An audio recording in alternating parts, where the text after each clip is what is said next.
పరిశుద్ధుడు అయిన పరలోకమందున్న మా తండ్రి, మీ పరిశుద్ధమైన నామమునకు కృతజ్ఞతాస్తుతులు స్తోత్రములు చెల్లించుచున్నాము.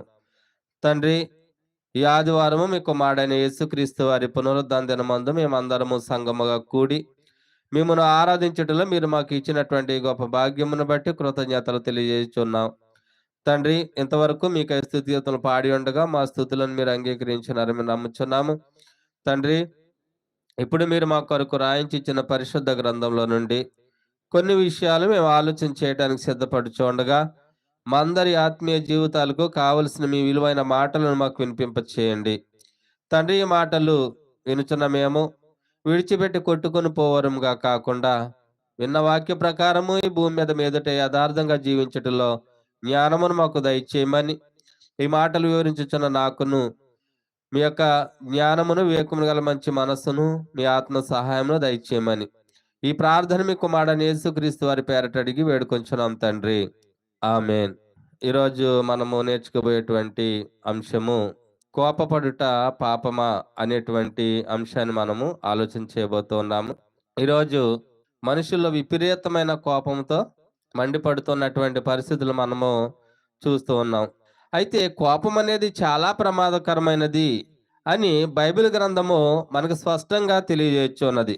చూడండి, కొన్ని సందర్భాలు మనం చూసినప్పుడు కోపం వస్తే ఏం చేస్తారు? సెల్ ఫోన్ నేలకేసి కొడతారు, లేకపోతే టీవీ పగల కొడతారు, లేకపోతే ఏ ఒకటి వస్తువులు తీసి కుర్చీలు లేపి కొట్టటము, ఇలాగా ప్రవర్తిస్తూ ఉంటారు. అంటే ఆ కోపాన్ని అణుచుకోలేక ఆ ప్రభావాన్ని దేని మీద చూపిస్తారు?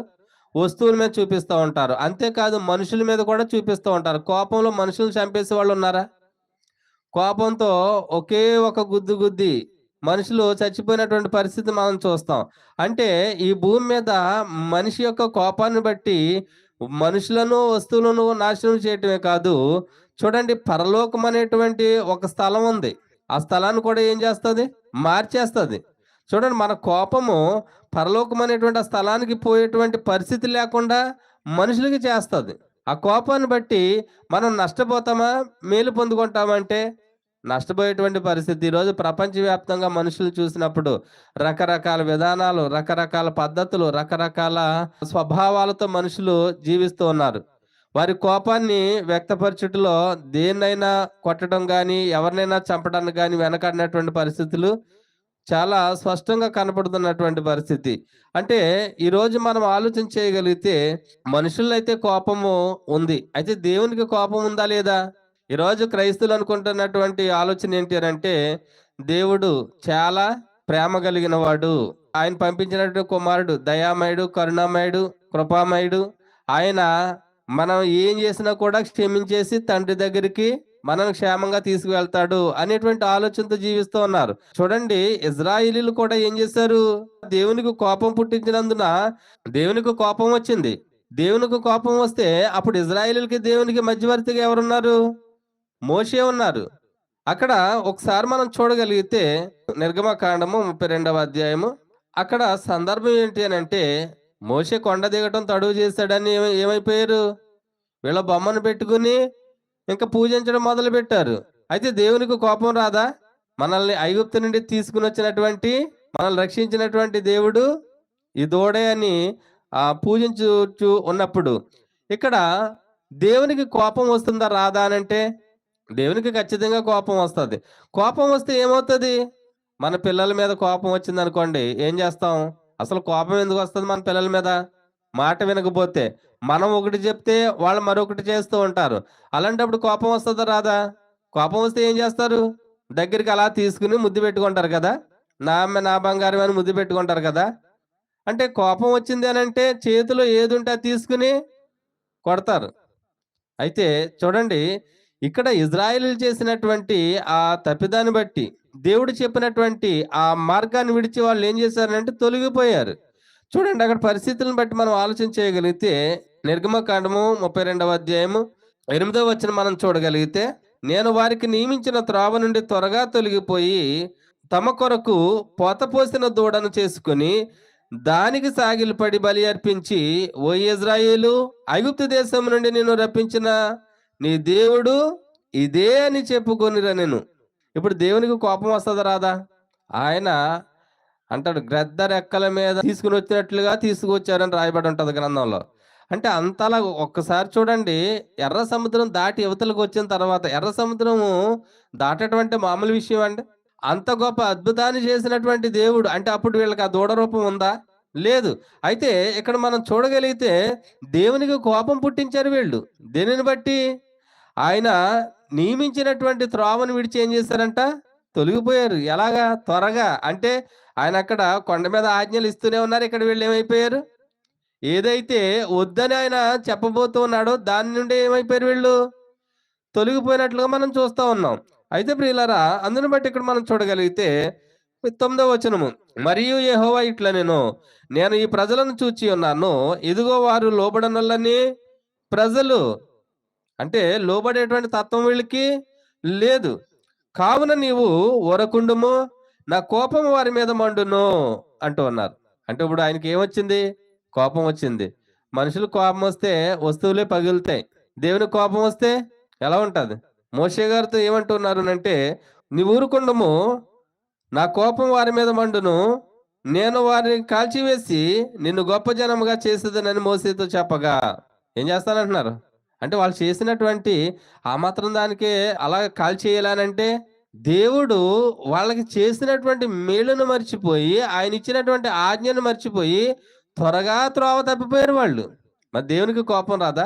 ఖచ్చితంగా వస్తది. మనం చెప్పిన చిన్న మాట మన పిల్లలు వినకపోతేనే మనకేమొస్తది? కోపం వస్తది. కోపం అనేది సహజంగా మనుషుల్లో ఉంటది. చూడగలిగితే ఇక్కడ త్వరగా తప్పిపోయిరి. కనుక వాళ్ళు ఏం చేస్తానంటున్నాడు ఆయన? ఖచ్చితంగా శిక్ష అనేది విధిస్తాను అని అంటున్నారు. వారిని కాల్చివేసి మీ ద్వారా ఏం చేస్తానంటున్నారు? గొప్ప జనముగా చేసేదను అని అంటూ ఉన్నారు. చూడండి, మనిషికి కోపం వస్తే కూడా దేవునికి కోపం వస్తదా రాదా?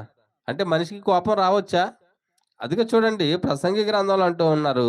ప్రసంగి గ్రంథం 7వ అధ్యాయము 9వ వచనంలో ఆయన అంటూ ఉన్నారు, ఆత్రపడి కోపపడవద్దు. ఆత్రపడి తొందరపడి ఏం చేయొద్దు అంటున్నారు?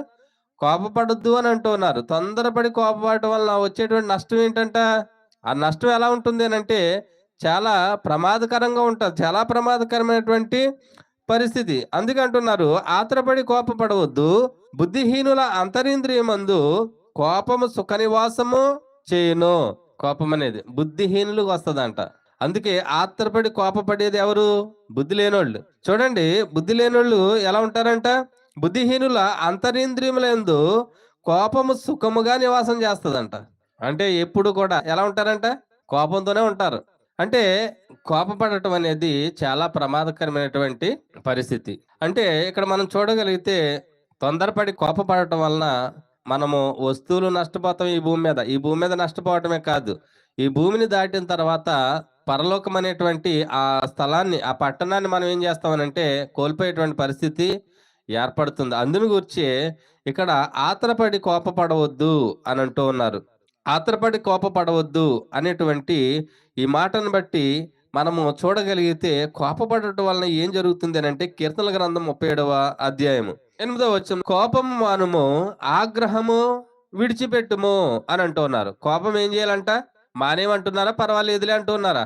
కోపం మానుము, ఆగ్రహము విడిచిపెట్టుము, వ్యసన పడకము, అది కీడుకే కారణము. కోపపడటం అనేది కీడుకు ఒక కారణం అవుతుంది. కనుక కోపము మానుము, ఆగ్రహము విడిచిపెట్టము, వ్యసన పడకము, అది కీడుకే కారణము. చూడండి, ఈరోజు మనుషులు ఏమనుకుంటూ ఉంటారంటే, కీడు అనేది ఈరోజు ఎలా చూస్తారు? వచ్చే ఎదురులో కీడు చూస్తారు. వెళ్ళే ప్రయాణంలో రోజులు స్థితులు చూస్తారు. ఎందుకని? కీడు తగులుతుందని. కానీ కోపపడటము దేనికి కారణము? కీడుకు కారణము. అంటే మనము ఒకవైపు నుండి కీడును తప్పించుకోవాలని అంటూనే కోపపడటం వలన ఆ కీడనేది హృదయంలో సుఖముగా నివాసం చేస్తా ఉంది. ఈ విషయం అర్థం కావాలి. ఎందుకు అనంటే మనకు కీడు కలగకూడదు అని ఎన్నో విధాలుగా మనం ఈ భూమి మీద ప్రయత్నం చేస్తూ ఉంటాం. కోపపడటం వలన కీడు వస్తుంది అనేటువంటి విషయం మనకు తెలుసా? ఈరోజు ఎంతమందికి ఈ భూమి మీద ఉన్నటువంటి మనుషులకి కోపపడటం వలన కీడుకే అని విషయం అర్థమైంది? గ్రంథం ఖచ్చితంగా చెప్తా ఉంది, అది కోపపడటం అనేది కీడుకే కారణము అనేటువంటి విషయము మనకు అర్థం కావాలి. చూడండి, ఇదే కీర్తనల గ్రంథము 78వ కీర్తన 78వ కీర్తన 50వ వచనము, తన కోపమునకు ఆయన త్రోవ సదును చేసెను. మరణము నుండి వారి ప్రాణమును తప్పింపక వారి జీవమును తెగులుకు అప్పగించెను. వారి జీవాన్ని దేనికి అప్పగించారంట? తెగులుకి అప్పగించారు. అందుకే ఇక్కడ ఏమంటూ ఉన్నారనంటే, తన కోపమునకు ఆయన త్రోవను సదును చేయుచున్నాడు. చూడండి, మానవులు ఆత్రపడి కోపపడ్డారు. కీడుకే కారణం. ఆ కీడు ఎలాగోనంటే, ఆ కోపాన్ని బట్టి ఎవరికి కోపం వస్తది? నిన్ను నన్ను సృష్టించినటువంటి సృష్టికర్తకు కోపం వస్తది. ఆయనకు కోపం వస్తే ఎలా ఉంటది? తన కోపమునకు ఆయన ఏం చేస్తున్నాడంట? అంటే ఆ త్రోవ సరళం చేస్తా ఉన్నాడు ఆయన. దేని కొరకు? ఆయన కోపము మన మీదకి రావడానికి. దేన్ని బట్టేనంటే, మన కోపాన్ని బట్టి దేవునికనే కోపము వస్తుంది. పిల్లలు కోపడ్డారనుకోండి, తల్లిదండ్రులు ఏమంటారు? నవ్వుతారు కదా!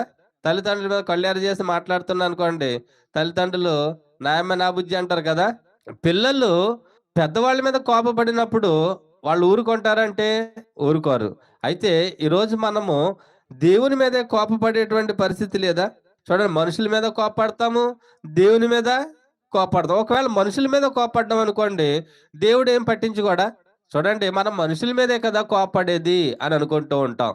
మోషేను ఎవరు నియమించారు? దేవుడు నియమించారు. దేవుడు నియమించినటువంటి మోషే గారి మీద ఎవరు కోపమించారు అనంటే, కోరాహు, దాతాను, అభిరాములు. ఒకసారి మనం చూడగలిగితే సంఖ్యాకాండము 16వ అధ్యాయం చూడండి, 2వ వచనము. ఇజ్రాయేలీలలో పేరు పొందిన సభికులను సమాజ ప్రధానులనైన 250 మందితో మోషేకు ఎదురుగా లేచి, మోషే అహరోనులకు విరోధముగా పోగుపడి, మీతో మాకిక పని లేదు, ఈ సర్వ సమాజంలోని ప్రతివాడును పరిశుద్ధుడే, యెహోవా వారి మధ్యన ఉన్నాడు, యెహోవా సంఘం మీద మిమ్మల్ని మీరు ఎలా హెచ్చించుకొనుచున్నారనగా. ఇక్కడ చూడండి ఏమని అంటున్నారు? మోషేని ఎవరు నియమించారు? దేవుడు నియమించారు. దేవుడు చెప్పినటువంటి మాటలు తెచ్చి ఎవరికి చెప్తా ఉన్నారు? ఇజ్రాయేలీయులకి చెప్తా ఉన్నారు. ఇప్పుడు వాళ్ళకి ఎవరి మీద కోపం వచ్చేసింది? మోషే గారి మీద. మోషే ఏం చేశారు? చూడండి, అప్పుడప్పుడు దైవ సేవకుల మీద కూడా ఏం చేస్తూ ఉంటారు? కోపడుతూ ఉంటారు. ఎందుకని? ఉన్నటువంటి ఆ లోపాలు ఏవైతే ఉన్నాయో వాటిని ఖండించినప్పుడు. క్రైస్తవులు ఈరోజు సంతోషిస్తారా? కోపడతారా? ఎప్పుడైనా ఎవరైనా మీరు విన్నారా అంటే పొరపాటున అలాగా? చాలా సంతోషం బ్రదర్, నాలో ఈ లోపం ఉందని నాకు తెలియలేదు. నిజంగా మీరు చెప్పి నన్ను, నా ఆత్మను రక్షించుకొనడానికి మీరు నాకు సహాయం చేశారని వాళ్ళు ఎంతమంది ఉంటారు? అహరోను, మోషేలు ఏం చేస్తూ ఉన్నారు? దేవునికి ప్రతినిధులుగా ఉండి, వారి మధ్యవర్తులుగా ఉండి ప్రజలకు తెలియజేస్తున్నారు. చెబుతున్నటువంటి విషయాలను ప్రజలకు తెలియజేస్తున్నప్పుడు ఏమంటూ ఉన్నారు? ఇంక చాలు, మీరు మాత్రమే పరిశుద్ధులా? ఈ సర్వ సమాజంలో అందరూ కూడా ఏంటి? పరిశుద్ధులే. చూడండి, అప్పుడప్పుడు క్రైస్తవులు కూడా అంటూ ఉంటారు కదా, సంఘాల్లో విశ్వాసాలు మాట్లాడుతూ ఉంటారు కదా, మీరు మాత్రమే పరిశుద్ధులేంటి, మేము కూడా పరిశుద్ధులే అంట. మనం అనుకుంటే పరిశుద్ధులం అయిపోము. పరిశుద్ధత అనేది దేవుని యొక్క ఆజ్ఞను బట్టి వస్తుంది. ఆజ్ఞను బట్టి నడుచుకున్నప్పుడు వస్తుంది. అంతేగాని మనం పరిశుద్ధులం అంటే అయిపోతామా? అయిపోము.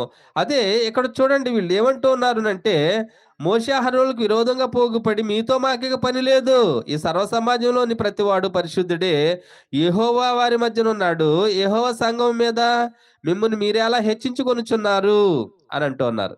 అంటే ఈరోజు ఎక్కడ దైవ సేవకుడు నిలవబడి మిమ్మల్ని దేవుని యొక్క మాటల ద్వారా హెచ్చరించినప్పుడు, ఇలా ఉండండి, ఇలా ఉండండి అని హెచ్చరించినప్పుడు మమ్మల్ని మేము హెచ్చించుకుంటున్నట్లా? ఈ చెప్పేటువంటి మాటలు మీకే కాదు, చెబుతున్న మాకు కూడా. అంటే మనందరికీ ఈ వాక్యం అనేది దేవుడు ఇచ్చింది. ఎందుకు అనంటే మనందరము కూడా ప్రవర్తన సరి చేసుకోవాలి. ఈ రోజు నేను ఇక్కడ నిలబడి ఏదో చెప్తున్నానని నేను గొప్పవాడిని అనుకోవటానికి లేదు. ఈ వాక్యం అనేది నాకు, మీకెంత అవసరమో నాకు కూడా అంతే అవసరము. అందరికీ సమానమే. అయితే ఇక్కడ మనం ఇప్పుడు చెప్పేటువంటి మోషే గారు ఆ మాటను బట్టి నడవక్కర్లేదా? మోషే, అహరోనులు దేవుడు ఎలా చెప్పారో అలానే ఆయన సన్నిధిలో నడవాలి కదా, ఆయన చెప్పినట్టుగా నడవాలి కదా.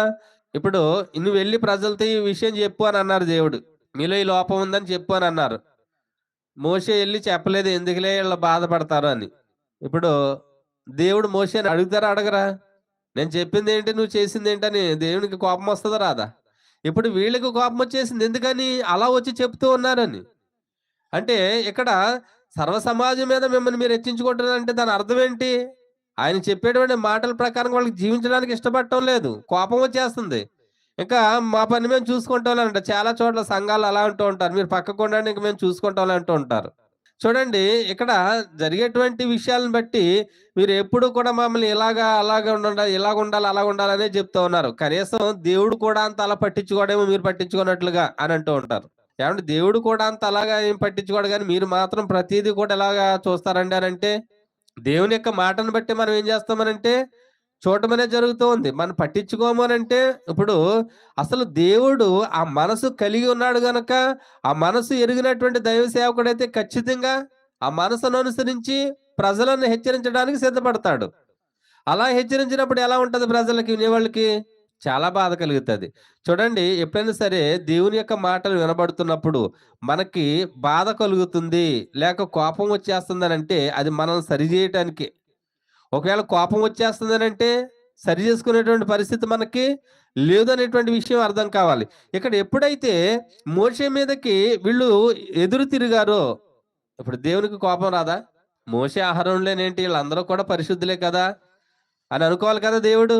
నేను పంపించినోళ్ళు వాళ్ళు చెప్పేది వాళ్ళ మాటగా కాదు, నా మాటగా చెప్తున్నారు కనుక నువ్వేం చేయాలి? వినాలి. అదే దేవుడే మోషే అహరోనులను తప్పుకోమంటే తప్పుకోవాలి. అంతేగాని వీళ్ళెవరు తప్పుకోమంటానికి? ఎప్పుడైతే వీళ్ళు మోషేకి ఎదురు తిరిగారో, మేము కూడా ధూపార్తులు తీసుకొనొచ్చి మేము కూడా సేవ చేస్తాము, పరిచర్య చేస్తాము అని మొదలుపెట్టారో, వెంటనే ఇక్కడ దేవునికి కోపం అనేది వచ్చింది. ఆ కోపం పుట్టించిందెవరు? మనుషుల యొక్క క్రియలను బట్టే కదా దేవునికి కోపం వస్తా. వాళ్ళు చేసిన వాళ్ళు మాట్లాడిన మాటలను బట్టే కదా. అయితే వాళ్ళని దేవుడు అంగీకరించాడా అంటే ఖచ్చితంగా అంగీకరించలేదు. అందుకే వారిని చూడండి, 30 వచనం మనం చూడగలిగితే, అయితే యెహోవా గొప్ప వింత పుట్టించుట వలన వారు ప్రాణములతో పాతాళములో కూలినట్లు భూమి తన నోరు తెరచి వారికి కలిగిన సమస్తమును మింగివేసిన ఎడల అలక్ష్యము చేసిరని మీకు తెలియనెను. ఆ మాటలన్నీ చెప్పి చాలించగానే ఏమైపోయిందంట? వారు క్రింద నేల నెరవిడిచెను. భూమి 32వ వచనం మనం చూస్తున్నాం. భూమి తన నోరు తెరచి వారిని, వారి కుటుంబములను, కోరహు సంబంధులను అందరినీ, వారి సమస్త సంపాద్యమును మృంగివేసెను. అంటే దేవునికి కోపం వస్తే ఎలా ఉంటది? అప్పుడప్పుడు భూకంపాలు జరుగుతుంటాయి చూడండి. మనకైతే అంత ప్రమాదాలు జరగవు. జపాన్ లాంటి దేశంలో ఎక్కువగా భూకంపాలు వస్తా ఉంటాయి. అక్కడ భూకంపాలు వస్తే చాలా నష్టం అనేది జరుగుతది. ప్రాణ నష్టం జరుగుతది, ఆస్తి నష్టం జరుగుతది. ఇలాంటి పరిస్థితులు ఎదుర్కొంటూ ఉంటారు. చూడండి, యెహోవాకు కోపం వస్తే, అంటే దేవునికి కోపం వస్తే ఎలా ఉంటది పరిస్థితి? మన కాళ్ళ క్రింద ఉన్నటువంటి భూమి నెరవేర్చి నోరు తెరిచి మింగివేస్తే ఎలా ఉంటది? దానికి కారణం ఎవరు?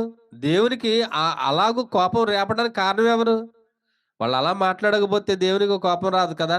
వారు, వారి కుటుంబాలు, వారికి కలిగిన సమస్తాన్ని కూడా భూమి నెరవేర్చి ఏం చేసిందంట? మృంగివేసింది. ఇది వినడానికి ఎలా ఉంది? అంటే ఈరోజు మనం ఆలోచన చేయగలిగితే చూడండి, కోరాహు, దాతాను, అభిరాములు పై దేవుని కోపం ఏమైందంట? రగులుకొంది. ఎందుకని? చూడండి, వారి మాటల ద్వారా, వారి క్రియల ద్వారా తన కోపమునకు ఆయన ఏం చేస్తున్నాడంట? త్రోవ సదును చేస్తా ఉన్నాడు. అది చేయించింది ఎవరు? ఆ త్రోవ సదును చేయించింది ఎవరు? ఆయన కోపం రావటానికి, ఆ కోపము వీళ్ళ వరకు రావటానికి ఆ త్రోవ సదును చేయించింది ఎవరు? వాళ్ళ మాటలు, వాళ్ళ తిరుగుబాటు. దేవుని మాటకు లోబడనటువంటి పరిస్థితిని బట్టి దేవుని యొక్క కోపం అనేది బయలుదేరి వారిని నాశనం చేసినట్లుగా మనం చూస్తా ఉన్నాం.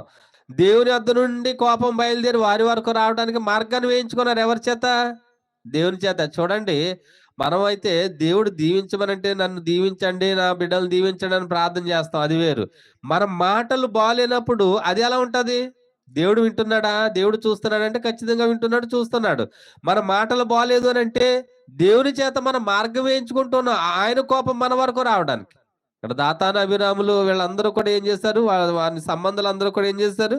మోషే అహరోనుల మీద మేము కోపపడ్డాము, ఎదురు తిరిగామని అనుకోను. అసలు ఎదురు తిరిగింది ఎవరికో తెలుసా? దేవునికి. కనుకనే వీరేం చేశారు అంటే వారి యొక్క క్రియలను బట్టి దేవుని వద్ద నుండి వారి వరకు కోపం రావడానికి గల మార్గాన్ని వేయించుకున్నారు. అడగక్కర్లొద్దు, మన క్రియలను బట్టి దేవుని కోపం మన మీద రగులుకుంటాది.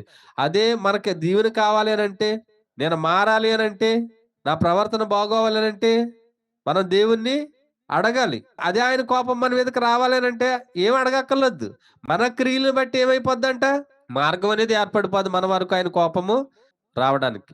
కాబట్టి ప్రభునందు ప్రియమైన వాళ్ళారా, ఇక్కడ మనం చూడగలిగితే మోషే గారు కూడా ఆయన ఏమంటున్నారనంటే, "నీ కోపం వలన మేము క్షీణించిపోతూ ఉన్నాము" అని అంటున్నాడు.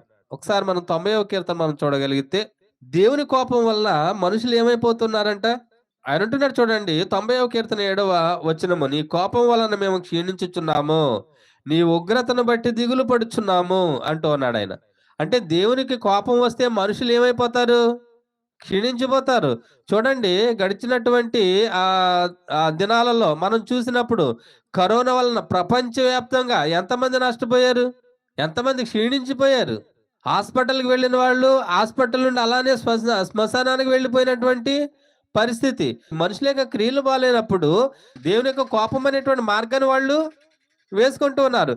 దాని ద్వారా ఎవరు నష్టపోతున్నారనంటే మనుషులే నష్టపోతున్నారు. అంటే కోపం వల్ల చాలా నష్టం జరుగుతుందనేటువంటి విషయం మనకి అర్థం కావాలి. అంటే కోపపడుట వలన కీడనేది సంభవిస్తుందనేటువంటి విషయము అర్థం కావాలి. చూడండి ఈరోజు మనం కోపడితే, దేవునికి కోపం రేపితే, మనం నష్టపోయేటువంటి పరిస్థితి అనేది ఏర్పడుతూ ఉంది. అందుకే ఇక్కడ అంటూ ఉన్నారు చూడండి, మోషే గారు ఏమంటున్నారు, "నీ కోపం వల్ల మేము క్షీణించుచున్నాము" అని అంటూ ఉన్నారు. కోపం వల్ల క్షీణించిపోతూ ఉన్నాము. కోపానికి గల కారణం ఏంటి? ఆయనకి వ్యతిరేకంగా మాట్లాడడం, విరోధంగా లేవటము. అంతేకాదు రోమా పత్రికలో మనం చూడగలిగితే మొదటి అధ్యాయము, రోమీలకు రాసిన పత్రిక మొదటి అధ్యాయము, రోమీలకు రాసిన పత్రిక మొదటి అధ్యాయము 18వ వచనం, "దుర్నీతి చేత సత్యమును అడ్డగించు మనుషుల యొక్క సమస్త భక్తిహీనత మీదను దుర్నీతి మీదను దేవుని కోపము పరలోకము నుండి బయలుపరచబడుచున్నది." ఎక్కడి నుంచి? పరలోకము నుండి బయలుపరచబడుతుంది. అంటే తన కోపం అనేటువంటి ఆ మార్గాన్ని వేసేదెవరు? ఆయనే. ఆయన కోపం అనేటువంటి ఆ మార్గాన్ని సదును చేయడానికి గల కారణం ఎవరు? నీవు నేనే. నీవు నేను మాట్లాడేటువంటి మాటలు, నీవు నేను చేసేటువంటి క్రియలు, నీవు నేను ఆ కోపంతో రగిలిపోయి చేసేటువంటి ప్రవర్తించేటువంటి ఆ ప్రవర్తనను బట్టి ఆయన కోపం అనేది మన వరకు కూడా మార్గం వేసుకుంటున్నాం. మార్గం వేసుకుని రప్పించుకుంటున్నాం ఆ కోపాన్ని. ఈరోజు మనకు అర్థం కావాల్సిన విషయం ఏంటి అనంటే, చూడండి ఈయన అంటూ ఉన్నారు, దుర్నీతి చేత సత్యాన్ని అడ్డగిస్తే ఏమవుతుందంట? దేవునికి కోపమేనా? చూడండి ఇప్పుడు సంఘంలో అయ్యా మీరు ఎలా ఉంటూ ఉన్నారు? మీరు ఎలా ఉండకండి. ఇది దేవునికి ఇష్టం కాదు. మీకు మేలు కాదు అని చెప్పినప్పుడు దాన్ని వ్యతిరేకిస్తే ఎవరికి నష్టం? అంటే ఇప్పుడు అలా ఉండకూడదనేది సత్యం. అలా ఉంటాను అనేది దుర్నీతి. ఇప్పుడు ఏది దుర్నీతి? ఏది సత్యము అనంటే వద్దు అన్నది సత్యం. లేదు నేను ఎలా ఉంటాను అనేది దుర్నీతి. దుర్నీతి చేత సత్యాన్ని ఏం చేస్తూ ఉన్నామంటే అడ్డగిస్తూ ఉన్నాం. అంటే సత్యాన్ని అంగీకరించేటువంటి పరిస్థితి ఈరోజు మనుషులకి లేదు. ఈరోజు సంఘాల్లో మనం చూసినప్పుడు విశ్వాసుల జీవితాల్లో సత్యాన్ని అంగీకరించి, సత్యాన్ని ఉన్నది ఉన్నట్లుగా స్వీకరించి, ఆ విధంగా నడుచుకోవడానికి ఎంతమంది సిద్ధంగా ఉంటారు? అంటే అలాగ ఇష్టపడటం లేదు, అలా జీవించడానికి ఇష్టపడటం లేదు అనంటే దుర్నీతి. మన దుర్నీతి వలన సత్యాన్ని అడ్డగిస్తూ ఉన్నాం. అంటే అనుసరించలేకపోతూ ఉన్నాం. అలా అనుసరించలేనప్పుడు ఏమవుతుందంట? దుర్నీతి చేత సత్యమును అడ్డగించు మనుషుల యొక్క సమస్త భక్తిహీనత మీదను, అంటే అది భక్తిహీనత. భక్తిహీనత అనంటే దుర్నీతితో మనం ఏం చేస్తామనంటే సత్యాన్ని అడ్డగిస్తూ ఉంటాం. అంతేకాదు దుర్నీతి మీదను, భక్తిహీనత మీదను, దుర్నీతి మీదను దేవుని కోపము పరలోకము నుండి బయలుపరచబడుచున్నది. దేవుని కోపం ఎక్కడి నుంచి బయలుపరచబడుతుంది? పరలోకము నుండి బయలుపరచబడుచున్నది. ఎందుకు అనంటే చూడండి ఈరోజు మనకి అర్థం కావటం లేదు. మనము దేవుని యొక్క ఆజ్ఞను అనుసరించి జీవించవలసిన వారమై ఉండగా ఆ ఆజ్ఞను త్రోసివేసి దేవుని మీదే తిరుగుబాటు చేసి దేవునికి కోపం పుట్టించేటువంటి పరిస్థితి. తిరిగి మళ్ళా దేవుని మీద కోపడుతూ ఉంటాడు. ఏం చేశాడండి దేవుడు? ఏంటి దేవుడు అనేవాడు ఉన్నాడు ఏంటి అనేవాళ్ళు కొంతమంది. దేవుడు ఏం చేశాడు నా జీవితంలో? ఇంతకాలం అయింది ఆయన నమ్ముకొని. ఏం జరిగింది నా జీవితంలో? ఏమీ లేదు, ఏమేమి లేదని అనుకుంటూ ఉంటాం. అంటే ఇది ఎవరి మీద కోపం? ఖచ్చితంగా అది దేవుని మీద కోపమే. ఈరోజు మనకు అర్థం కావటం లేదు. మనం అంటాం దేవుడు ఏం చేశాడు? దేవుడు ఎలా చేశాడు? వాళ్ళకి ఎలా చేశాడు? ఇలా చేశాడు? నాకు ఇలా ఎందుకు చేశాడు అనంటే మనము దేవుని మీద కోప్పడుతూ ఉన్నాం. చూడండి అప్పుడప్పుడు పిల్లలు అంటూ ఉంటారు కదా! ఇప్పుడు ఇద్దరు, ముగ్గురు పిల్లలున్నారనుకోండి. వాడికి అలా చేశాడు, వీళ్ళకి ఇలా పెట్టారు, వాళ్ళకి ఇలా ఇచ్చారు, నాకే ఏమీ లేదు అని అంటూ ఉంటారు కదా! అంటే అది కోపంతో అంటారా? ప్రేమతో అంటారా? అదే ప్రేముంటే వాళ్ళంటే కొంచెం పరిస్థితి బాలేదు కాబట్టి, వాళ్ళనేదో కొంచెం మా అమ్మ, నాన్న చూస్తున్నారు పోనీలే, నాకైతే పర్వాలేదు కదా! అనే విధంగా ఎంతమందుంటారు? ఈయనకి నెలకు రూ. 1,00,000 జీతం వచ్చినా, పరిస్థితి బాలేనోడికి ఒకవేళ ఏదైనా సహాయం చేశాడనుకోండి తల్లిదండ్రులు, ఏమంటారు? నేను కొడుకుని కాదా? నేను కూతురిని కాదా? అనంటారు. అంటే అది కోపమా? ప్రేమా? ప్రేమైతే ఎలా ఉంటది? పర్వాలేదులే నా పరిస్థితయితే బాగుంది. అది ఎవరిచ్చిన స్థితి? తల్లిదండ్రులే. అంటే తల్లిదండ్రులు వాళ్ళకి ఆ స్థితి రావడానికి తల్లిదండ్రులు సహాయం చేశారు. అంతకంటే మరి ఎక్కువగా దేవుని సహాయము ఉంది. అయితే అందుని బట్టి ప్రేమ కలిగి ఉంటారా అంటే, ప్రేమ కలిగి ఉండరు. కోపంతో మండిపోతూ ఉంటారు. వాడేనా? అదేనా? నేను కొడుకుని కదా! కూతురిని కదా! అని అంటారనరా? అంటూ ఉంటారు. అంటే ఇందుని బట్టి మనం చూడగలిగితే ఇక్కడ తల్లిదండ్రుల మీద కోపాన్ని వ్యక్తం చేస్తారు. ఆ కోపంతో ఉన్నప్పుడే ఆ మాటలు అనగలుగుతారు. ఈరోజు నీవు నేను కూడా దేవుని మీద కోప్పడు తెలియకనే. దేవుడు ఏం చేశాడు? వాళ్ళకి అలా చేశాడు. వీళ్ళకి ఇలా చేశాడు. అందరూ బానే ఉన్నారు. నాకే ఎందుకు ఈ గతి పెట్టాడు దేవుడు? ఈరోజు ఇలా మాట్లాడుతున్నామేమో అది దేవుని మీద కోపమే. చూడండి దేవుని మీద కోపం అనేది చాలా ప్రమాదకరమైనది. అది పాపానికి దారి తీస్తూ ఉంది. చూడండి ఒకవేళ కోపం అనేది ఈరోజు మనుషులకి కలుగుతూ అంటే సహజంగా మనుషులకి ఆ సహజమైనటువంటి స్వభావము అంటే కోపం అనేది వస్తూ ఉంటది. కానీ ఆ కోపం అనేది పాపం చేసేంతగా దారి తీయకూడదు. ఆ పాపాన్ని బట్టి దేవుని కోపం మన మీద రగులుకునేంతగా దారి చేసుకోకూడదు. అయితే ప్రియులారా చూడండి ఎఫెసీయులకు రాసిన పత్రికలో ఆయన ఏమంటున్నారో మనం చూడగలిగితే, సత్యాన్ని అడ్డగించే వారికి ఎవరి మీద కోపము? దేవుని మీద కోపము. ఇప్పుడు ఇక్కడ నిలవబడి కోప్పడకూడదు. దేవుడు చెప్తూ ఉన్నాడు. మనం ఎల్లప్పుడూ ప్రేమ కలిగి ఉండాలి. ఎవరి మీద కోప్పడకూడదు. కోపం అనేది ప్రమాదకరం అని చెప్తూ ఉన్నాడు కానీ ఈయన అలా చెప్తాడు. ఈయన కోపం లేదేంటి? అంటారు కదా! అడ్డగించటము. సత్యము మనకు వినబడుతున్నప్పుడు ఆ సత్యాన్ని దుర్నీతి చేత సత్యాన్ని అడ్డగిస్తే ఏమవుతుంది? దేవుని కోపం ఎక్కడి నుంచి వస్తది? పరలోకం నుండి బయలుపరచబడతది అని అన్నారు. చూడండి అందుకే ఎఫెసీయులకు రాసిన పత్రిక మనం చూడగలిగితే 4వ అధ్యాయము 26వ వచనంలో ఆయన అంటూ ఉన్నారు. కోపపడుడి, కోపపడుడి గాని పాపము చేయకుడి. అంటే కోపం అనేది ఆ సహజమైన స్వభావం అది మనిషిలో ఉంటుంది. కోపం అనేది ఎవరికైనా ఉంటది. దేవునికి కోపం ఉంది. ఆయన పుట్టించినటువంటి మనుషులమైన మనకి కోపం ఉంది. కానీ ఆ కోపం అనేది ఎలా ఉండకూడదు? చూడండి మంచి కొరకు కోప్పడేటువంటి పరిస్థితి ఉంటది. చెడు కొరకు కోప్పడేటువంటి పరిస్థితి ఉంటది. చూడండి మంచి బాగా నీ ప్రవర్తన బాలేదనుకోండి కోప్పడతారా? నువ్వు ఇలా ఎందుకుంటూ ఉన్నావు? నువ్వు నీ పరిస్థితి నీ ప్రవర్తన మార్చుకుంటావా? మార్చుకోవా? అని కోప్పడతారా? కోప్పడరు తల్లిదండ్రులు. అలాగే చూడండి ఇక్కడ కోపపడుడు గాని కోపగించుకొని కొన్నిసార్లు మన సహోదరులతోనే లేకపోతే ఇంట్లోనే లేకపోతే భర్త భార్యతో భార్య భర్తతో లేకపోతే పిల్లల తల్లిదండ్రుల మీద తల్లిదండ్రుల పిల్లల మీద ఇలాగ కుటుంబాల్లో కోపంతో ఏం చేస్తుంటారు అంటే సంవత్సరాలు మాట్లాడుకోరు. కొందరైతే ఏమంటారు అంటే చూడండి ఆ కోపము ఎలా కొనసాగిస్తారంటే ఆ పగ అనేది ఎలా కొనసాగిస్తారనంటే సంవత్సరాలు నేను చచ్చిపోయినా కూడా నా శవాన్ని కూడా ముట్టుకోవద్దని అంటారు చాలా మంది. అవునా కదా? అంటే అలాంటి పరిస్థితి ఏంటి? అది పాపమా కాదా? అంటే చూడండి ఈరోజు మనం ఆలోచన చేయగలిగితే ఎఫెసీయులకు రాసిన పత్రిక 4వ అధ్యాయం 26వ వచనంలో ఆయన ఏమంటున్నాడు? కోపపడుడి గాని పాపము చేయకుడి. అంటే కోపపడుడు గాని పాపము చేయకుండా ఉండండి అనంటే చూడండి సహోదరుని మీద లేకపోతే కుటుంబాల్లోనో ఒకరి మీద ఒకరికి ఏదో కోపం వచ్చింది.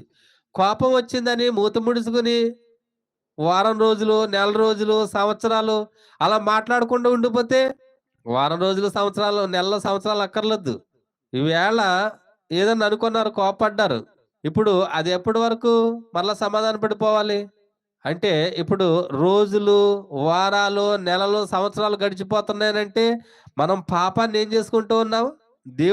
దేవుడు కలిగి ఉన్న కోపాన్ని మన వరకు రావడానికి ఏం చేస్తున్నామంటే మార్గాన్ని ఏర్పాటు చేసుకుంటూ ఉన్నాం. ఈరోజు ఎంతమందికి అర్థమైంది? అర్థమైతే ఎవరైనా అలా అలా చేస్తారా? చూడండి ఇక్కడ అంటూ ఉన్నారు కోపపడుడు గాని పాపము చేయకుడి. సూర్యుడు అస్తమించే వరకు మీ కోపం నిలిచి ఉండకూడదు. సూర్యుడు అస్తమించే వరకు కోపం నిలిచి ఉండకూడదు. అలా నిలిచి ఉంది అనంటే మనం ఎవరికి చోటిస్తున్నట్లు? అపవాదికి చోటిస్తున్నట్లు. అపవాదికి చోటిస్తే ఏమవుతది? మనుషుల్ని చంపడానికి కూడా కారణమవుతది. చూడండి, ఇక్కడ కోపం అనేది ఏం చేస్తుందనంటే, పరలోకంలో స్థలమే లేకుండా చేస్తది. స్థలమే లేకుండా చేస్తది. చోటే లేకుండా చేస్తది మనకి. వెళ్ళడానికి చోటనేది ఉండదు. చూడండి, ఇక్కడ మనం ఆలోచన చేయగలిగితే, కోపపడుడి గాని పాపము చేయకండి అని అంటారు. పాపం చేస్తే కోప్పడితే ఏంటి అనంటే ఆ పరిస్థితి? నష్టం. ఆ నష్టం ఎలా ఉంటది అనంటే, దేవుని యొక్క ఉగ్రతకు, ఆయన కోపానికి లోనవుతాం ఖచ్చితంగా. చూడండి, ఇక్కడ మనం ఆలోచన చేయగలిగితే, పాములు పట్టేవాళ్ళు ఉంటారు కదండీ! స్నేక్ రెస్క్యూ టీమ్స్ అంటారు వాళ్ళు. అంటే పాములు ఇంట్లోకి గాని, లేపోతే ఎక్కడైనా మన ఇంటి పరిసరాల్లోకి గాని పాములొచ్చాయనుకోండి, ఫోను చేస్తే ఆ పాములు పట్టుకునే వాళ్ళుంటారు. ఆ పాములు పట్టుకొని ఏం చేస్తారనంటే, నిర్మానుష్య ప్రాంతాల్లోకి తీసుకువెళ్ళి వాళ్ళని వాటిని వదిలేస్తారు. ఎందుకంటే వాటిని చంపడం వల్ల కూడా మనకే నష్టము. దేవుడు ఏది కూడా వ్యర్థంగా పెట్టలేదు. ప్రతి దానికి దాని దాని పననేది, ప్రతి వస్తువుకి దాని దాని పని ఉంది. అయితే దాన్ని ఆ స్నేక్ రెస్క్యూ టీమ్ వాళ్ళు ఏం చేస్తారంటే పాములు పట్టుకొని తీసుకువెళ్ళి నిర్మానుష్య ప్రాంతాల్లో వదిలేస్తూ ఉంటారు. అలా వదిలేస్తున్న క్రమంలో మొన్న నేను ఒక వీడియో చూస్తున్నాను. ఒకామె పాముని పట్టుకుంది. పట్టుకెళ్ళి ఆ ప్లేస్‌లో వదిలేసింది. అందులోంచి బయటికి వేసినప్పుడు ఆ పాము నిలవబడి పాము వైపే చూస్తా ఉంది. అంటే ఇప్పుడు ఆ పాముని ఈమె రక్షిస్తుందా? హాని చేస్తా ఉందా? అంటే పాములు పట్టేవాళ్ళు ఏం చేస్తారు? వాటిని కాపాడుతున్నారా? పాడు చేస్తా ఉన్నారా? నాశనం చేస్తా ఉన్నారా? అయితే ఆ పాము నిలవబడి ఆమె వంక అలానే చూస్తా ఉంది. కోపంతో చూస్తాం, చాలా కోపంతో. దొరికితే దగ్గరగా అవకాశం వస్తే ఒకటి కాదు 4, 5 కాట్లైనా వేసేయడానికి రెడీగా ఉందది. అయితే నిలవబడిపోయి అలాగే ఉంది. దాంతోటి అలా గెంటుతున్నా వెళ్ళిపోమ్మని అస్సలు అలా తిరగట్లేదది. అలాగే చూస్తా ఉంది. వెళ్ళిపో, నీ దారిన వెళ్ళిపో అని గెంటుతున్నా కూడా ఏం చేస్తుందనంటే అలా నిలవబడిపోయి చూస్తా ఉంది. అంటే దానికున్న కోపం అది. అంటే ఏదో చేసేసింది నన్నన్న కోపం. అంటే వాస్తవానికి ఆమె ఏం చేసింది? నిజంగా కాపాడింది. అదే ప్రజల మధ్య వదిలేస్తే ఇప్పుడు మనుషులకు దొరికిందనుకోండి, ఈ వీళ్ళే రాలేదు. ఏం చేస్తారు? కర్రతో 4 దెబ్బలేసి అవతల పడేస్తారు పట్టుకెళ్ళి అయిపోద్ది అక్కడితోటి. ఈమొచ్చి ఏం చేసింది? కాపాడింది. కాపాడిన దాన్ని బట్టి ఏం చేయాలి? వెళ్ళిపోవాలి. కానీ తిరగబడి కోపంతో అలా చూస్తుంది. అంటే దానికి తెలీదులే. కానీ మనుషులు కూడా ఏం చేస్తా ఉన్నారనంటే, ఈరోజు సంఘాల్లో గానివ్వండి, విశ్వాస జీవితాల్లో సేవకుడు ఎప్పుడు కూడా దేవుని యొక్క వాక్యాన్ని బోధించి, నీ జీవితాన్ని సరిజేసి, దేవునికి ఇష్టంగా బ్రతికేలా చేయాలి అని. తద్వారా మేలనేది నీవు పొందుకోవాలి అని. అంతే కదా! ఈరోజు నీవు నేను కూడా సేవకుడు బోధించినప్పుడు నీవు నేను కూడా మేలనేది పొందుకోవాలని. ఆ సేవకుడి మీదే కోపంతో మండిపడుతూ ఉంటే, మీరెప్పుడు ఇలానే చెప్తారు, మీరెప్పుడు ఇలానే మాట్లాడతారు అనంటే మనం కూడా ఆ పాము లాంటి వాళ్ళమే. కాపాడాలని తీసుకువెళ్తే తిరిగి ఈమె మీదే కోప్పడిపోతుంది. కోపంతో మండిపోతూ ఉంది. దొరికితే కాటేసేద్దామని. అయినా కూడా అలాగ 2, 3 సార్లు గెంటితేనే గాని వెళ్ళలేదు. అసలు వంగలేదది. ఎంత కోపంతో ఉందో చూడండి. అంటే ఈరోజు సంఘంలో విశ్వాసులు కూడా ఎలా ఉంటారు? అదే పరిస్థితి. అంటే ఒక దైవ సేవకుడు నిలవబడి, "అయ్యా! మీరు దేవుని యొక్క వాక్యానికి లోబడండి. అమ్మా! మీరు దేవుని యొక్క వాక్యానికి లోబడండి. దేవుని చిత్తానికి విధేయులై జీవించండి. అప్పుడు మాత్రమే మీకు మేలు కలుగుతుంది. కీడు నుండి తొలగండి" అని అంటూ ఉంటే, దేవుని సేవకుని మీద ఏం చేస్తారు? అంటే ఎవరి మీద కోపమది? సేవకుని మీదా? దేవుని మీదా? అంటే సేవకుడు చెప్పేవి క 100% దేవుడు చెప్పిందయితే గనక ఖచ్చితంగా ఆ కోపం అనేది ఎవరి మీదకెళ్తుందనంటే దేవుని మీదకే వెళ్తది. అంటే దేవుడు చెప్పింది చెప్పాడు సేవకుడు. తమ సొంత మాటలు చెప్పేవాళ్ళు కూడా చాలా మందుంటారు. అంటే అలాగని తమ సొంత మాటలు చెప్పే వాళ్ళని బట్టి వాళ్ళ దగ్గర మాత్రం చాలా బాగుంటారు. ఎందుకనంటే సొంత మాటలు చెప్పేవాళ్ళు ఎలా ఉంటారు? మీరు చాలా గొప్పవాళ్ళండి, మంచి విశ్వాసులండి. అప్పుడప్పుడు సేవకులు చెప్తూ ఉంటారు కొంతమంది. మా సంఘంలో ఈవిడ చాలా మంచి విశ్వాసండి. లేపోతే ఈయన మా సంఘంలో చాలా మంచి విశ్వాసుడండి. నిజంగా అన్నింటిలో ఇలా ఉంటారండి, అలా ఉంటారండి అని చెప్తూ ఉంటారు. అయితే పొగుడుతా ఉంటారనమాట. ఎందుకని? వాళ్ళకి మెప్పు కలగాలని. వాస్తవానికి వాళ్ళకి మెప్పు కలుగుతుందా? నాశనానికి నడిపిస్తా ఉన్నారా? నిజంగా ఒకవేళ మెచ్చుకోవాల్సిన విషయాల్లో మెచ్చుకోవాలి. కానీ ఎప్పుడు కూడా పొగుడుతూనే ఉంటే మేలుకా? కీడుకా అది? ఈరోజు ఖండించి, గద్దించి, బుద్ధి చెప్పేటువంటి బోధలు ఎవరికీ ఎక్కటం లేదు. ఎలాంటి బోధలు ఎక్కుతున్నాయంటే, దేవుడు మిమ్మల్ని దీవించబోతూ ఉన్నాడు. దేవుడు నాతో మాట్లాడాడు. దేవుడు మీకు ఇలాంటి ఫలాన్ని ఇవ్వబోతున్నాడు. ఇలాంటి ఈవులు ఇవ్వబోతున్నాడు. మీ అప్పులు తీరిపోబోతున్నాయి. మీ సమస్యలు తీరిపోబోతున్నాయి. ఇలా చెప్తూ ఉంటే, మా పాస్టర్ గారు చాలా బాగా చెప్తారండి అని అంటారు. అదే మీలో ఉన్నటువంటి లోపాలు సరి చేసుకోండి అనంటే, అది ఆ పాములాగా ఇలా చూస్తా ఉంటారు. తోసపాములాగా. ఈయనేంటి ఎప్పుడు ఇలానే మాట్లాడుతూ ఉంటాడు. ఇంకా రెండోది వేరేదేం చెప్పడు. ఎప్పుడు చూడండి, ఎప్పుడు ఇలా ఉండండి, అలా ఉండండి అదే చెప్తాడు. ఎప్పుడైనా దీవెన వచ్చినా లేదని చెప్తాడంటే, అయి వినబడవు అని అనుకుంటూ ఉంటారు. మన పిల్లలు కూడా చూడండి, మనం వాళ్ళకి ఎప్పుడు కూడా ఏదోకటి చెప్తా ఉంటాం. వాళ్ళకి అలా ఉంటది. ఏంటి ఈళ్ళ కడుపున ఎందుకు పుట్టాను అనేటువంటి ఆ బాధొచ్చేద్ది వాళ్ళకి. ఎప్పుడు కూడా ఏదోకటి ఇలాగ ఉండండి, అలా ఉండండి, అది చేయకండి, ఇది చేయకండి, ఇలా ఇలా చేయండి, అలా చేయండి, ఇలా మాట్లాడకండి, అలా మాట్లాడండి. ఎప్పుడు కూడా ఏదోకటి చెప్తానే ఉంటారు మా తల్లిదండ్రులు. ఇలాంటి బ్రతుకు ఎవరి మీద కోపం? అంతే. చూడండి ఈరోజు దేవుని యొక్క మాటలు నిన్ను నన్ను హెచ్చరిస్తా ఉన్నాయనంటే, ఖచ్చితంగా ఆ మాటలను బట్టి నీవు నేను సరి చేసుకోవాలి. సేవకుని మీద కోప్పడితే, సేవకుడు ఏమైనా రాసుకొనొచ్చి చెప్తున్నాడేంటి? సేవకుడు రాసుకొనొచ్చి చెప్తాడా? దేవుని యొక్క మాటలు అలా ఉన్నవో లేదో మనం చూసి, మన ప్రవర్తన అనేది సరి చేసుకోవాలి. అలా ఉన్నవి ఉన్నట్లుగా బోధించేటువంటి సేవకులను బట్టి మనం సంతోషించేవారుగా ఉండాలి. ఆ పాముకైతే తెలీదు. నన్ను కాపాడింది కాబట్టి నేను థాంక్స్ అన్నా చెప్పి ఎళ్దామని. అంతే కదా! ఈరోజు మనుషులకైతే అర్థమవుతుంది కదా! ఎందుకు ఈ ప్రయాస అంతా? కుటుంబాన్ని పట్టించుకోకుండా, రేత్రి పగలని అనకుండా అక్కడికి, ఇక్కడికి వెళ్తూ అన్నీ తిరిగి ఇంత సేవ చేసి మమ్మల్ని ఎందుకు ఇలా హెచ్చరిస్తూ, గద్దిస్తూ బుద్ధి చెప్తూ ఉన్నారు? అనే విషయం అర్థమవుతుంది ఈరోజు విశ్వాసులకి. సంఘాల్లో ఉన్నటువంటి ఆ సభ్యులకి ఈరోజు అర్థమవుతుందా అంటే, అర్థం కావటం లేదు. ఎందుకు చెప్తున్నారు అనంటే, ఖచ్చితంగా మీ జీవితాలు బాగోవాలి అని. ఈరోజు దేవుని యొక్క మాటలను అనుసరించి నడవగలిగితే నా జీవితమైన, మీ జీవితమైన బావుంటుంది. అంటే దేవునికి కోపాన్ని పుట్టించిన వారంగా కాకుండా, దేవుణ్ణి సంతోషపెట్టే వారంగా ఉండాలి అంటే ఖచ్చితంగా నీవు నేను ఆ మాటలను అనుసరించి నడవాలి. అయితే ఈరోజు ఉన్నటువంటి పరిస్థితి ఎలా ఉంది అనంటే, కోపపడుడు గాని పాపము చేయకండి అనంటే, మనము ఎవరి మీద తిరగబడే వారంగా ఉంటున్నాం? దేవుని మీదే తిరగబడే వారంగా ఉంటున్నాం. దేవుని మీదే కోప్పడే వారంగా ఉంటున్నాం. చూడండి, కయీను గురించి మనం ఆలోచన చేస్తే, కయీను గురించి మనకు బాగా తెలుసు. కయీను ఎవరి మీద కోప్పడ్డాడు? కయీను కోపం ఎవరి మీద? చూడండి, ఆదికాండం 4వ అధ్యాయాన్ని మనం చూడగలిగితే, ఆదికాండం 4వ అధ్యాయము 4, 5 వచనాలు మనం చూద్దాము. హేబేలు కూడా ఏం చేశాడంటే, తన మందలో తొలిచూలు పుట్టిన వాటిని, క్రొవ్విన వాటిని కొన్ని తెచ్చెను. యెహోవా హేబేలును అతని అర్పణను లక్ష్యపెట్టెను. అంతవరకు ఓకే. ఇక్కడ 5వ వచనము. కయీనును అతని అర్పణను ఆయన లక్ష్యపెట్టలేదు. కాబట్టి కయీనుకు మిక్కిలి కోపం వచ్చి, అతడు తన ముఖము చిన్నబుచ్చుకొనగా. ఎవరి మీద కోపం ఇప్పుడు? దేవుని మీద. ఎవరు లక్ష్యపెట్టలేదు? దేవుడు లక్ష్యపెట్టలేదు. ఈయన కోపం ఎవరి మీద? దేవుని మీద. అయితే నష్టపోయింది ఎవరు? దేశదిమ్మరివైపోతావు అని చెప్పింది ఎవరికి? కయీనుకి. చూడండి, అతను కోపము ఎలాగైపోయింది అనంటే, చూడండి దేవుడు అడుగుతూ ఉన్నాడు. 6వ వచనం. యెహోవా కయీనుతో, నీకు కోపమేలా? ముఖము చిన్నబుచ్చుకొని ఉన్నావేమి? నీవు సత్క్రియ చేసిన ఎడల తలనెత్తుకొనవా?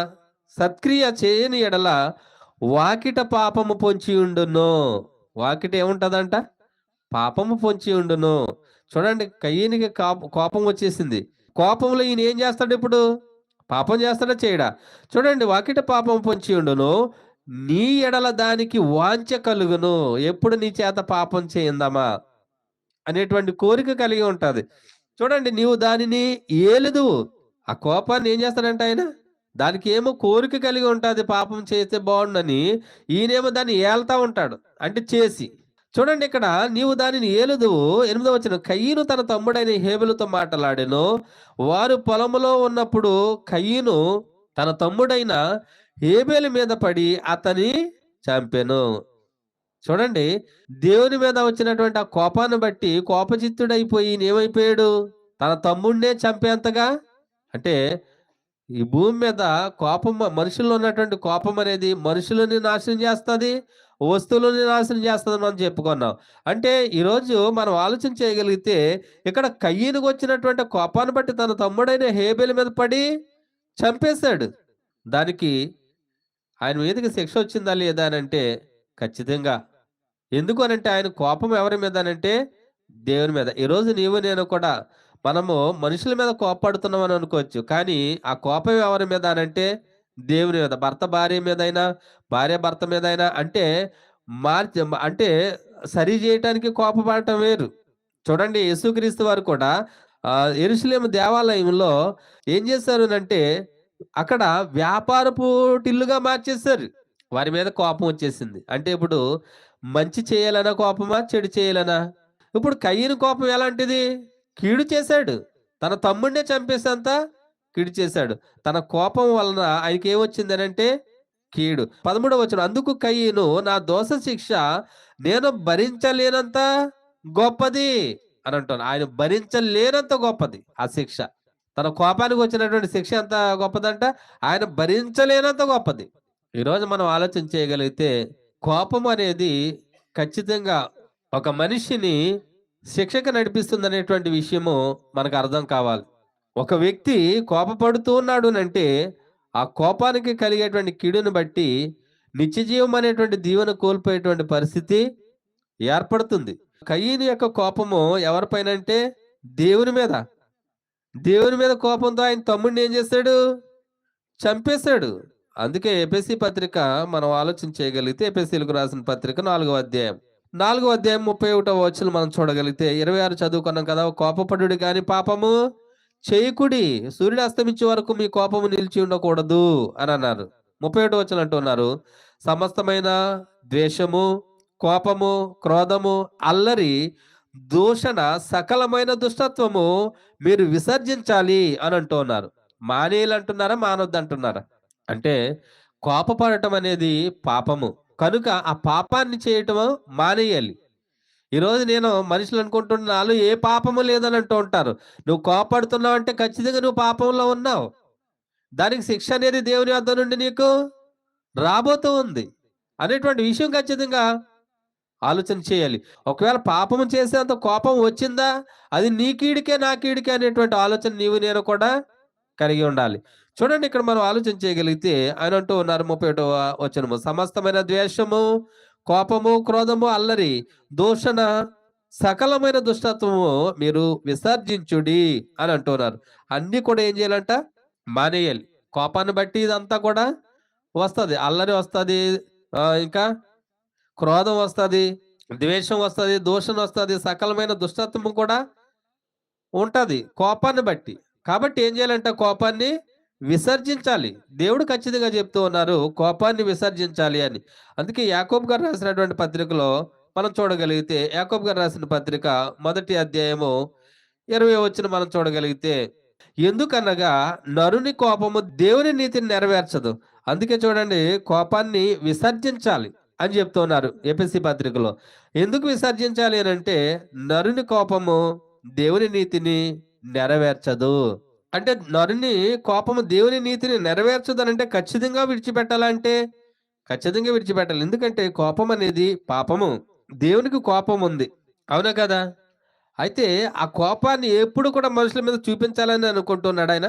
ఒకసారి కీర్తన గ్రంథం మనం చూడగలిగితే 78వ కీర్తన 38వ వచనం మనం చూడగలిగితే ఆయన ఏమంటున్నారంటే అయితే ఆయన వాత్సల్య సంపూర్ణుడై వారిని నశింపచేయక వారి దోషము పరిహరించువాడు, తన ఉగ్రతను ఏమాత్రమును రేపుకొనక పలుమారులు కోపము అణుచుకొనువాడు. ఎవరు? దేవునికి కోపం ఉంది, అణుచుకుంటున్నాడా? చూడండి మనుషులు కోపం వచ్చింది అనుకోండి అణుచుకోలేకపోతూ ఉన్నారు. ఆ కోపాన్ని చూపించి కీడు జరిగించి ఏం చేస్తున్నారంటే ఆ కోపం ద్వారా పాపం చేసి దేవుని నుండి శిక్షణ పొందడానికి ఎదురు చూస్తున్న వారుగా ఉన్నారు. కోపపడుతూ ఉన్నారు. కోపాన్ని ఏం చేయలేకపోతున్నారు? అణుచుకోలేకపోతూ ఉన్నారు. ఆ కోపాన్ని అణుచుకోలేక సెల్ ఫోన్లు పగిలిపోతాయి, సామాన్లు పగిలిపోతాయి, టీవీలు పగిలిపోతాయి, కుర్చీలు పగిలిపోతాయి, అవసరమైతే మనుషుల ప్రాణాలు కూడా అంటే అణుచుకోగలుగుతున్నారా అంటే అణుచుకోలేకపోతున్నారు. ఇక్కడ దేవుడు కోపపడుడు గాని పాపము చేయకండి అని అంటున్నాడు అంటే దేవుడు కోపపడుతూ ఉన్నాడు, ఆ కోపాన్ని అణుచుకుంటూ ఉన్నాడు కూడా. ఈరోజు మనిషి ఏం చేయలేకపోతున్నాడు? ఆ కోపాన్ని ఆపుకోలేకపోతున్నాడు. అయితే దేవుడు కోపాన్ని ఆపుకుంటున్నాడనంటే ఆపుకుంటూ ఉన్నాడు. అదే అంటున్నాడు 38వ వచనం అయితే ఆయన వాత్సల్య సంపూర్ణుడై వారిని నశింపజేయక వారి దోషమును పరిహరించువాడు అని అంటూ ఉన్నారు. వారి దోషం ఏం చేసేవాడంట? పరిహరించువాడంటే ప్రాయశ్చిత్తం చేసేవాడు.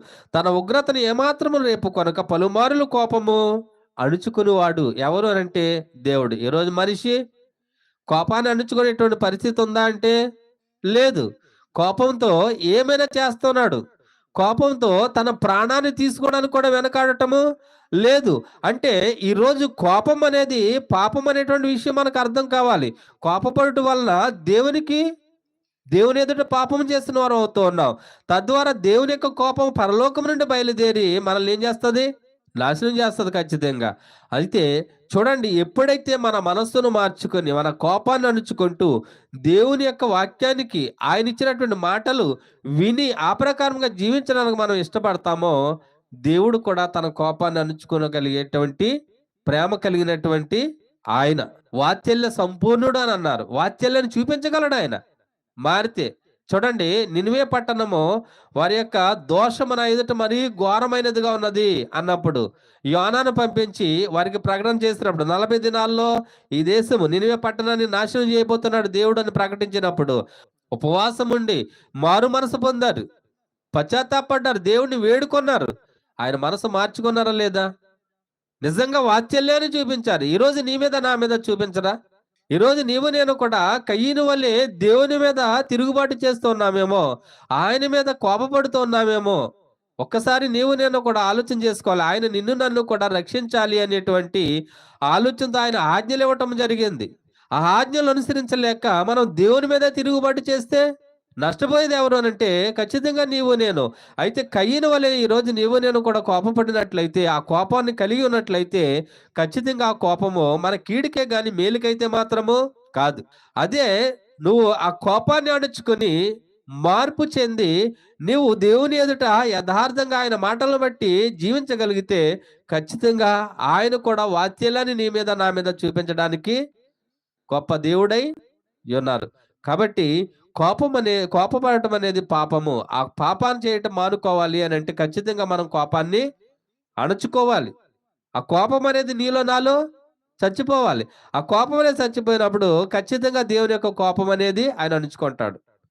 నీ మీద నా మీద వాత్సల్యాన్ని చూపిస్తాడు. ఆ వాత్సల్యాన్ని పొందాలి అంటే ఖచ్చితంగా నీవు నేను కూడా ఏం చేయాలి? మనకు నియమించినటువంటి త్రోవ నుండి మనము తొలగిపోయి నాశనానికి వెళ్ళిపోకూడదు. ఇజ్రాయిల్ అదే చేశారు కదా.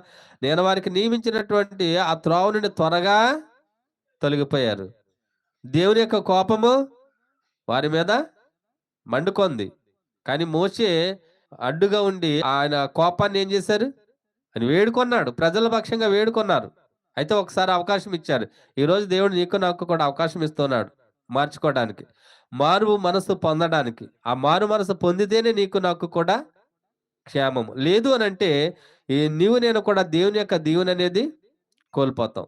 కాబట్టి ఈ మాటలు విన్నటువంటి నీవు నేను కూడా ఈరోజు నేను కూడా కోపపడేటువంటి పరిస్థితులు ఉన్నామేమో. ఆ కోపాన్ని బట్టి దేవుని ఎదుట పాపము చేసేవారం అవుతున్నామేమో, తద్వారా కీడును మనం తెచ్చుకుంటున్నామేమో. ఒకసారి నేను కూడా ఆలోచన చేసుకోవాలని ఈ మాటల ద్వారా మిమ్మల్ని హెచ్చరిస్తూ నన్ను నేను హెచ్చరించుకుంటూ ఇంతవరకు మాటలు ఓపికతో మీ అందరికీ క్రీస్తు నామములో వందనాలు తెలియజేస్తూ మాటలు ముగిస్తున్నాను. అందరికీ వందనములు.